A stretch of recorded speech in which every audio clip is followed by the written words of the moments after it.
저의 MBTI의 유형은 안녕하세요. 여러분, 지금 소리 들리세요? 여러분, 이 친구가 댕댕입니다. 보이세요? 뿅, 안녕. 여러분, 안녕하세요. 룰루예요. 하이. 선생님, MBTI 궁금해요. MBTI는 진짜 많이 물어보셨거든요. 사실 제가 MBTI를 한 번도 해본 적이 없어가지고 저도 궁금하거든요. MBTI가 뭐고 어떤 건지 한번 해볼게요. MBTI를 검색을 해가지고 이 질문에 제가 빠르게 답변을 하면서 같이 한번 해보겠습니다. 다른 사람에게 자신을 소개하는 것은 어려워합니다. 전혀 어려워하지 않죠, 여러분. 저는 엄청 잘하죠, 여러분. 종종 주변을 무시하거나 잊어버리는 생각에 빠지곤 한다. 뭔가에 집중을 해서 뭔가 골몰한다라고 하는 그런 뜻일까요? 그런 뜻이라면 저는 그렇지 않은 편입니다. 비교적 머리가 항상 맑은 상태에서 있어요. 이메일에 가능한 빨리 회신하려고 하고 지저분한 편지함을 참을 수 없습니다. 비동의 전혀 그렇잖아요. 여러분, 저는 더러운 걸 진짜 잘 참아요. 제가 옷장 정리하는 콘텐츠를 보시면 알겠지만 더러운 거는 저한테 아무런 그렇다고 제가 엄청나게 더러운 사람이라고 하는 건 아닌데 이메일이 지저분한데 뭐 그 이메일 중에서 빨리 회신해야 될 건 빨리 회신을 하지만 이메일에 뭐 메일함 자체가 쌓여있는 거를 막 못 견디고 하지는 않아요. 중압감을 받을 때도 쉽게 침착하게 집중력을 유지할 수 있습니다.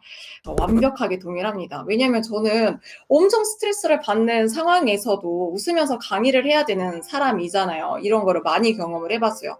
예를 들어서 누군가가 저를 음해하는 글을 올린다던가 아니면은 제가 원하지 않는 기사 같은 게 나요. 그런 상황 속에서도 그런 기사를 눈으로 확인하고 난 다음에 바로 강의를 들어가야 되는 상황들이 되게 많았어요. 그런 상황에서 학생들 앞에서 막 웃으면서 기운을 줘야 되는데 그럴 때마다 막 유리멘탈 바사삭 해가지고 막 어떻게 해야 돼? 라는 생각을 했으면 사실 강사를 계속 못했을 것 같아요.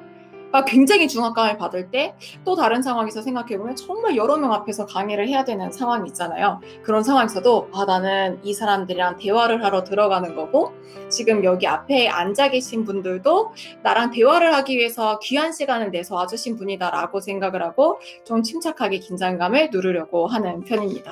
직과 업무 환경이 잘 정돈되어 있습니다. 전혀 그렇지 않습니다. 쓰레기가 난무하죠. 주목받는 일에는 관심이 없습니다. 그렇지 않죠. 강사 이다지는 주목받는 일에는 관심이 많죠. 왜냐면 주목을 받고 주목을 시켜야지 강의를 잘 할 수 있는 사람이기 때문에. 근데 일반인 이다지는 주목받는 일에 전혀 관심이 없어요. 본인이 창의적이기보다 현실적인 사람이라고 생각을 합니다. 저는 강의를 할 때 현실적인 부분도 있지만 창의적인 부분이 많아요. 그래서 막 교재 같은 거를 개정을 할 때 되게 새로운 아이디어 같은 거를 많이 내는 편입니다. 사람들 때문에 화난 일은 거의 없습니다. 강의를 해 나갈 때 강사인데 사람들 때문에 화나는 일이 거의 없다? 에이, 아니죠. 솔직히 얘기하면 당연히 아니죠. 일을 할 때는 저도 굉장히 예민해져요. 밖에서 약간이라도 잡음이 들어오게 되면 그거에도 굉장히 신경이 많이 쓰이고, 뭐 예를 들어서 시간 같은 게 딜레이를 돼도 화가 날 수 있죠. 그렇다고 막 화를 와 이러는 사람은 아니지만 조금 감정이 상할 수는 있죠. 보통 여행 계획은 철저하게 세우는 편입니다. 그런 편인데 사실 시간이 없어가지고 많이 막 철저하게 세우지는 못하고는 있지만 원래의 성향을 따지면 철저하게 세우는 편입니다. 종종 다른 사람들의 감정에 공감하기가 어렵습니다. 전혀 그렇지 않아요. 저는 그 능력은 되게 뛰어나요. 감정에 대해서 공감해주는 능력을 뛰어나다고 자부합니다. 감정의 기복이 심할 때가 있습니다. 강사 이다지는 감정의 기복이 거의 없어요. 감정의 기복이 없이 평정심을 유지하는 거 이게 일할 때 굉장히 중요하기 때문에 정신이 쏙 나갈 만한 일이 있을지 몰라도 강의 시작하면 바로 감정 기복 없이 나갑니다. 자신의 행동이 다른 사람들에게 어떠한 영향을 주는지에 대해 거의 걱정하지 않습니다. 전혀 그렇지 않죠. 저는 제가 역사 강의를 하잖아요. 역사 강의를 하면 정치적 중립성이 굉장히 중요해요. 정치적인 중립성을 가지고 가르쳐야지 학생들이 다 자기 저마다의 의견을 가지고서 정치적인 견해를 가질 수가 있는데 제가 어느 한쪽에 치우쳐서 강의를 하게 되면은 그게 분명히 학생들에게 영향을 미칠 수 있기 때문에 그런 부분에 대해서 굉장히 많이 신경을 쓰고요. 일을 할 때도 사실 그렇죠. 강의를 할 때도 쓰는 단어라던가 이런 것들도 굉장히 고민을 많이 하는 편입니다. 업무 스타일이 체계적이고 조직적이라기보다는 그때그때 몰아서 처리하는 편입니다. 그렇지 않은 편이에요. 좀 체계적이고 조직적이고 계획적으로 하는 편이죠. 종종 다른 사람들을 부릅니다. 거의 그렇지 않아요. 다른 사람들의 부러운 부분이 당연히 있죠. 근데 그걸 부러워하고 질투하고 나는 왜 이래 막 이렇게 열등감에 빠지진 않아요. 내가 가진 걸 소중하게 보자라고 하는 거를 항상 생각을 해왔기 때문에 진짜 어릴 때 집이 좀 경제적으로 어렵고 가족끼리 다 같이 모여 살지 못하고 이럴 때 있잖아요. 그냥 그럴 때도 저는 저한테 담겨있는 요거를 되게 소중하게 생각했던 것 같아요. 우리 가족이 한 달에 한 번밖에 못 모일지 몰라도 우리 가족은 서로가 서로를 너무 사랑하고 굉장히 만나면 재밌고 유쾌한 집이다라고 하는 생각? 그런 생각을 했던 것 같아요. 상대방이 이메일에 재빨리 회신하지 않을 경우 본인이 말실수를 했는지 걱정할 시간입니다. 전혀 그렇지 않아요. 이런 친구들 있더라고요. 제가 고민 상담 같은 거를 해도 친구가 제가 한 말에 되게 기분 나빠하는 것 같은데 사과를 해야 될까요? 이런 얘기하는 친구들 되게 많은데 저는 A형이거든요. 근데 A형은 소심해서 이런 편이다라고 얘기를 하는데 전혀 그렇게 생각하지 않아요. 저도 바로바로 답장을 못할 때가 굉장히 많고 뭐 정상적인 대화를 했더라면 상식적인 수준에서 대화가 오고 갈 거라고 생각을 합니다.